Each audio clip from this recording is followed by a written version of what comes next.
साल 1963 में कप्पाडोसिया में एक आदमी अपने घर की मरम्मत कर रहा था। उसने अपने बेसमेंट की एक दीवार तोड़ी और उसके पीछे उसे एक सुरंग मिली। बेसमेंट की दीवार के पीछे सुरंग? ये तो किसी हॉरर फिल्म के शुरुआती सीन जैसा लगता है। लेकिन वो सिर्फ एक सुरंग नहीं थी, वो एक पूरे भूमिगत शहर का प्रवेश द्वार था। कोई बंकर नहीं, कोई साधारण गुफा नहीं, तुर्की की धरती के नीचे ज्वालामुखीय चट्टान में तराशा गया एक शहर। कितना गहरा शहर? 80 मीटर से भी ज्यादा नीचे। इसे अक्सर 18 स्तरों वाला बताया जाता है और कई शोधकर्ताओं व यात्रा स्रोतों के अनुसार ये इतना बड़ा था कि भोजन, जानवरों, पानी और प्रार्थना की जगहों के साथ लगभग 20,000 लोगों को शरण दे सके। 20,000 लोग एक गांव के नीचे? स्वागत है डेरिनकुयू अंडरग्राउंड सिटी में, धरती के सबसे अजीब छिपे हुए संसारों में से एक। मुझे ये बात बहुत दिलचस्प लगती है कि जमीन के ऊपर कप्पाडोसिया पहले से ही लगभग जादुई लगता है। फेरी चिमनीज, गर्म हवा के गुब्बारे, हवा से तराशी हुई घाटियां। और इसी खूबसूरत दृश्य के नीचे छिपी है एक ज्यादा अंधेरी कहानी। कप्पाडोसिया की चट्टान नरम ज्वालामुखीय टफ से बनी है, इतनी नरम कि उसे काटा जा सके और इतनी मजबूत कि वो अपना आकार संभाल सके। इसलिए सदियों तक लोगों ने कुछ बहुत असाधारण किया। उन्होंने अपनी सुरक्षा को जमीन के नीचे पहुंचा दिया। यानी ये इसलिए नहीं बनाया गया था कि जमीन के नीचे रहना मजेदार लगे? नहीं, तुर्की के आधिकारिक सांस्कृतिक स्रोत इसे साफ शब्दों में एक रक्षा और छिपने की जगह बताते हैं, जिसे नरम भूमिगत चट्टान में काटा गया था।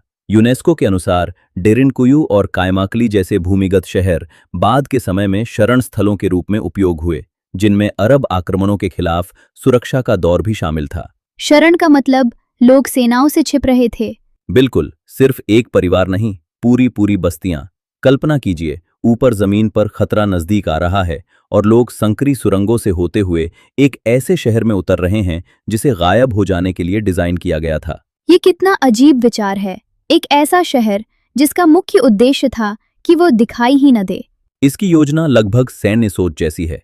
संकरे रास्ते किसी भी घुसपैठिए को एक एक करके आगे बढ़ने पर मजबूर करते थे। विशाल गोल पत्थर के दरवाजे अंदर से रास्तों को बंद कर सकते थे। अलग अलग हिस्सों को अलग से सील किया जा सकता था। अगर एक हिस्सा टूट भी जाता तो अंदर गहराई में मौजूद लोग फिर भी बच सकते थे। तो वो दरवाजा सिर्फ दरवाजा नहीं था, वो पत्थर का इमरजेंसी सिस्टम था। और इस शहर में लंबे समय तक जीवन चलाने की बुनियादी चीजें भी थीं। रास्तों के दोनों ओर कमरे, अस्तबल, भंडारण की जगहें, भोजन के क्षेत्र, एक चैपल, कुएं, हवा पहुंचाने वाली वेंटिलेशन शाफ्ट्स। कुछ कमरे शायद सामूहिक भोजन, भंडारण और धार्मिक जीवन के लिए उपयोग होते थे। रुको, जानवर भी? हाँ, पशुधन को भी जमीन के नीचे लाना पड़ता था। अगर आप कई दिनों या हफ्तों तक छिप रहे हैं तो जानवर भोजन हैं, दूध हैं, परिवहन हैं, संपत्ति हैं। आप उन्हें बाहर किसी आक्रमणकारी सेना के लिए नहीं छोड़ सकते। इससे ये जगह गुफा कम और एक बैकअप सभ्यता ज्यादा लगती है।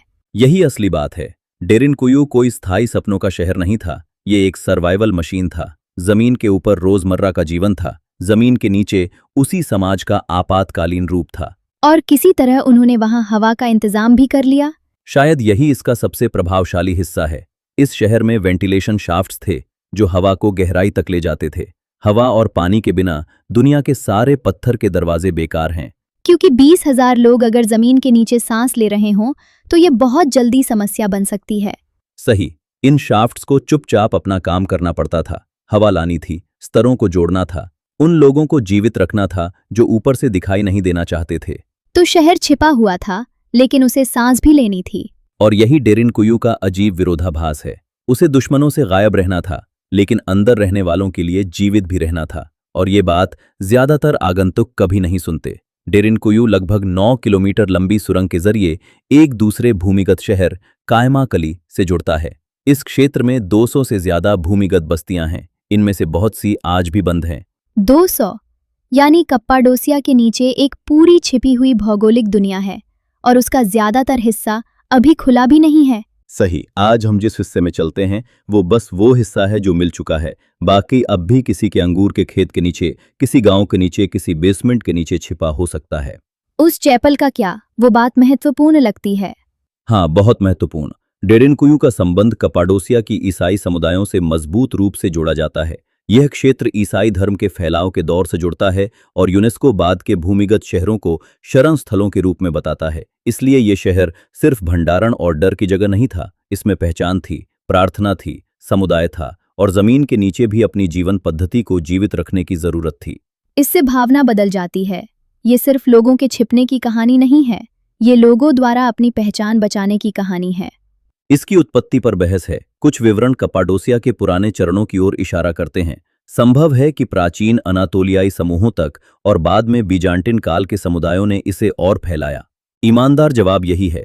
डेरिनकुयु समय के साथ बढ़ा। इसे एक निर्माण सीजन में एक वास्तुकार ने एक ही ब्लूप्रिंट से नहीं बनाया। सच कहूं तो यही बात इसे और विश्वसनीय बनाती है। जैसे जैसे इतिहास ज्यादा खतरनाक होता गया, एक छिपा हुआ शहर धीरे धीरे और गहरा होता गया। और यह अकेला नहीं था। कप्पाडोसिया में कई भूमिगत बस्तियां हैं। डेरिनकुयु सबसे प्रसिद्ध गहरा शहर है, लेकिन कायमाकली और दूसरे स्थल भी उसी भूमिगत परिदृश्य का हिस्सा हैं। तो इस खूबसूरत पर्यटन क्षेत्र के नीचे असल में एक पूरी छाया भूगोल मौजूद है। एक दूसरा कप्पाडोसिया, एक ऊपर जिसे हवा और सूरज ने आकार दिया, और एक नीचे जिसे डर, आस्था और इंजीनियरिंग ने बनाया। मैं बार बार उस पल के बारे में सोच रही हूँ जब वे पत्थर के दरवाजे बंद करते होंगे। वो आवाज डरावनी रही होगी। पत्थर की एक विशाल गोल चट्टान अपनी जगह घिसटती हुई बंद हो रही है। अंधेरा, पीछे लोग, जानवरों की हलचल, बच्चे चुप रहने की कोशिश कर रहे हैं, और कहीं ऊपर कदमों की आवाज, जिसे आप उम्मीद करते हैं कि वो प्रवेश द्वार कभी न ढूंढ पाए। ये सिनेमैटिक है, लेकिन बहुत मानवीय भी। आखिरकार ये शहर रोजमर्रा की स्मृति से धुंधला पड़ गया। 20वीं सदी में जनसंख्या बदलावों और कई भूमिगत स्थानों के खाली हो जाने के बाद डेरिनकुयु फिर से छिप गया। फिर आई वो बेसमेंट की दीवार, वो सुरंग और वो आकस्मिक पुनर्खोज। और अब पर्यटक उन रास्तों से गुजरते हैं जो कभी हजारों लोगों के लिए आपातकालीन शहर थे। हाँ, आज आगंतुक संकरी सुरंगों में उतरते हैं, जो रोशनी, गाइड और एग्जिट साइन होने के बावजूद भी घुटन भरी लग सकती हैं। कल्पना कीजिए वहां होना, बिना इनमें से किसी चीज के। यही डेरिनकुयु का असली रहस्य है। एलियन नहीं, कोई खोई हुई सुपर टेक्नोलॉजी नहीं। इंसानों ने ये किया। उन्होंने जमीन के ऊपर खतरा देखा और अपने पैरों के नीचे उसका पूरा जवाब तराश दिया। ये उन जगहों में से एक है जहां अजीब कल्पना असली कहानी से कम दिलचस्प लगती है। एक शहर के नीचे एक शहर, सड़कों की जगह हवा की शाफ्ट्स, दीवारों की जगह पत्थर के दरवाजे, अंधेरे में एक चैपल, हजारों लोगों के लिए जगह जो इंतजार कर रहे थे कि ऊपर की दुनिया फिर सुरक्षित हो जाए। डेरिनकुयु डरावना है क्योंकि ये दिखाता है कि डर में इंसान कितना कुछ बना सकता है। और ये सुंदर है क्योंकि ये दिखाता है कि जब लोग मिटने से इनकार करते हैं तो वे कितना कुछ बचा सकते हैं। अगर आपके घर की दीवार के पीछे ऐसी सुरंग मिले तो क्या आप अंदर जाएंगे? कमेंट में बताइए। ऐसी ही अनोखी कहानियों के लिए चैनल को सब्सक्राइब करें और देखते रहिए अनोखी दुनिया आर्काइव्स।